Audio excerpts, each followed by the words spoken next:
What's up, Real MVPs, Ricky Widmer here, and I am back for another college football playoff rankings review. The committee has come out with, I think this is the third week now that I've done this. I should really know these things, keep track of these things.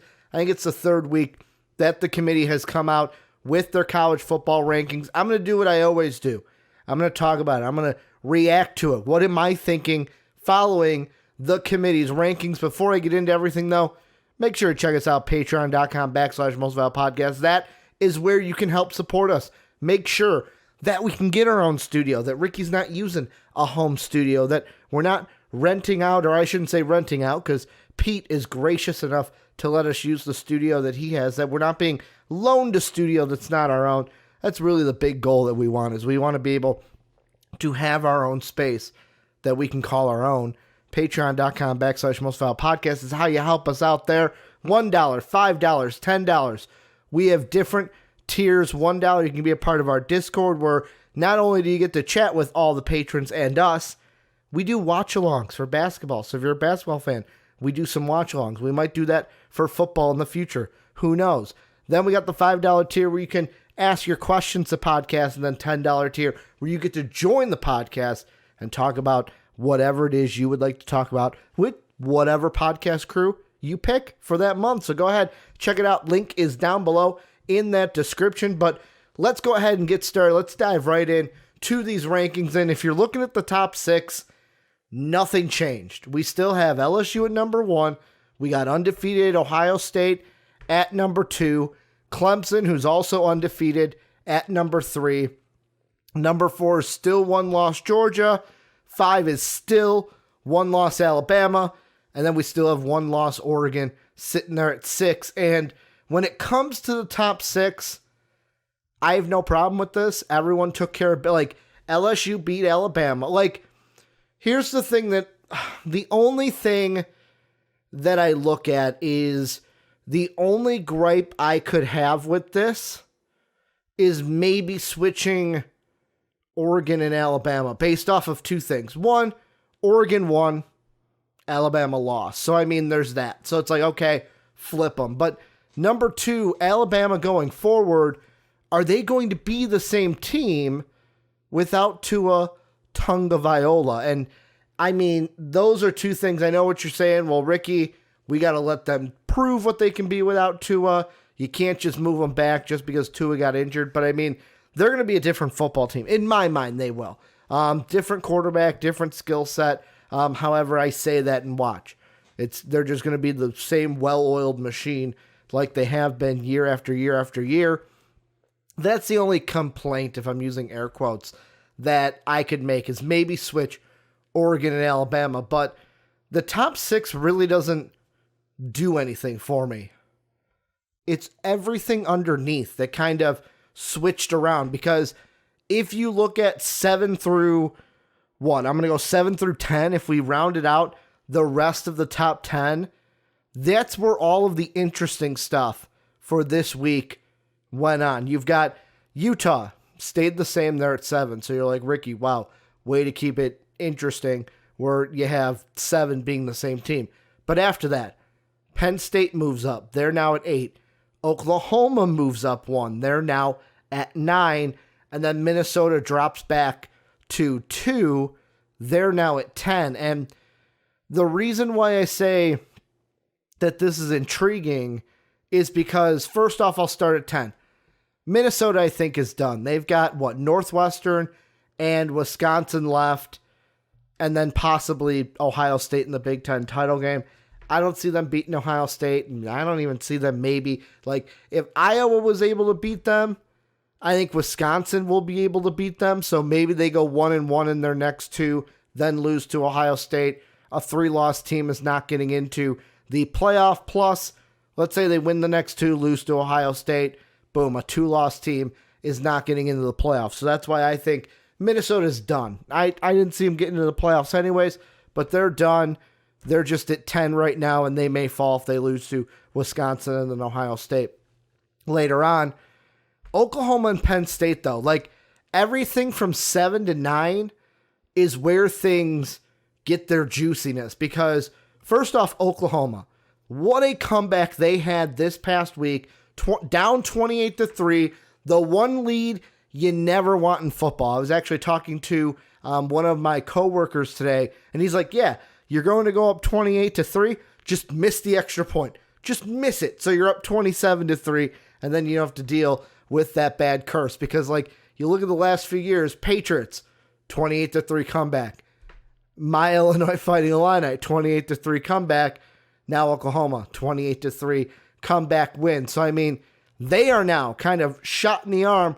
They have a shot to kind of get to that fourth spot. I almost said fourth seed, but that fourth spot in the college football playoff. I guess you could call it a seed. The fourth seed in the playoff.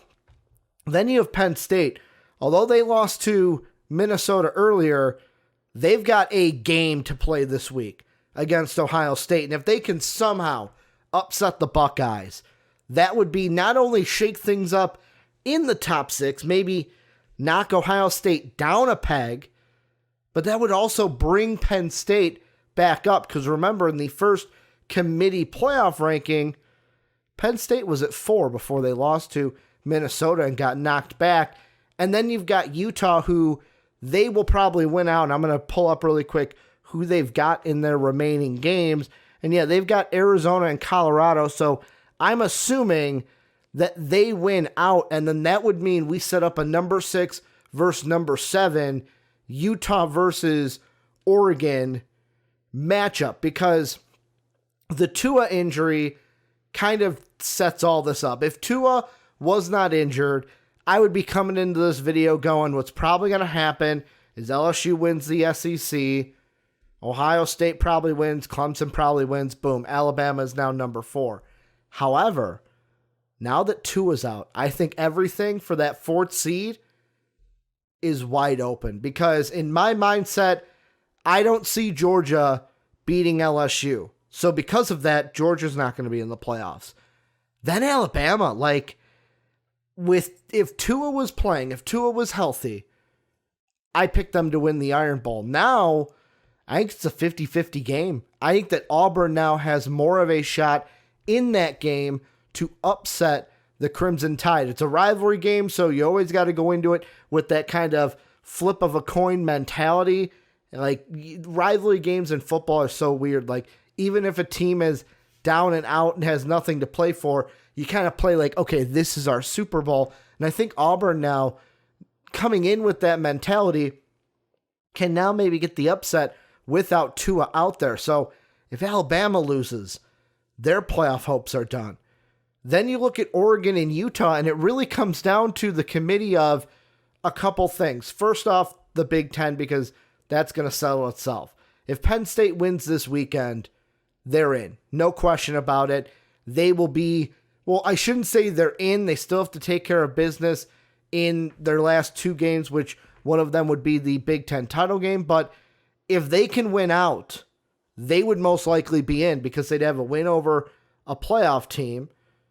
And then they'd probably beat Minnesota en route to that playoff selection. And plus, you think about that, maybe that Big Ten game that this week is happening, the Penn State-Ohio State one, maybe that kind of doesn't affect the 4th seed. Maybe if Penn State wins, that knocks Ohio State, like potentially knocks Ohio State out.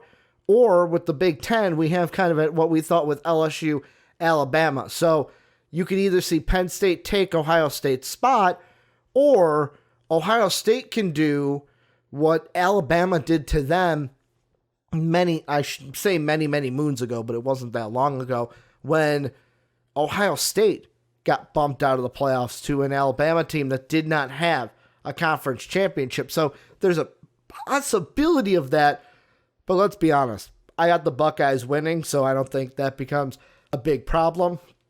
Then you look at Oklahoma.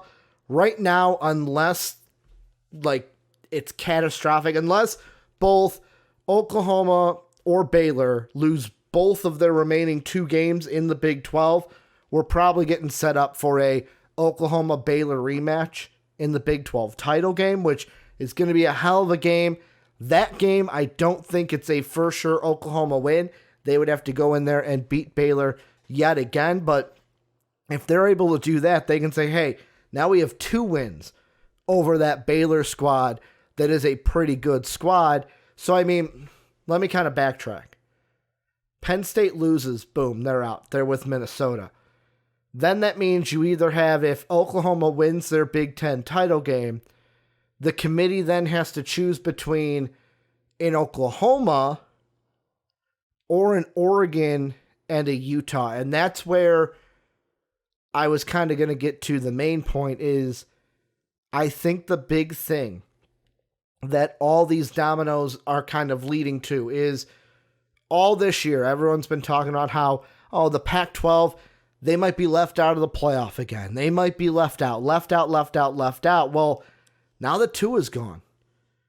If Georgia doesn't beat LSU, Penn State doesn't beat Ohio State, or if they do, Oklahoma, even if they do win the Big Ten title, there is now a big possibility that either Oregon or Utah, because they'll have to play each other in the Pac-12 title game, one of them could sneak in to that 4th spot as a 1-loss team. Because I know what you're going to say. Well, Ricky, what about the strength of schedule? I would say if Oregon wins, we're not talking about strength of schedule, because you look at their 1 loss and it was to an Auburn team that I think the committee, based off of what I've seen in the last 2 weeks of the rankings, they hold that loss in high regard because it's an SEC team. But if you look at Utah, their 1 loss came against USC. And I know USC right now, 23rd in the playoff rankings.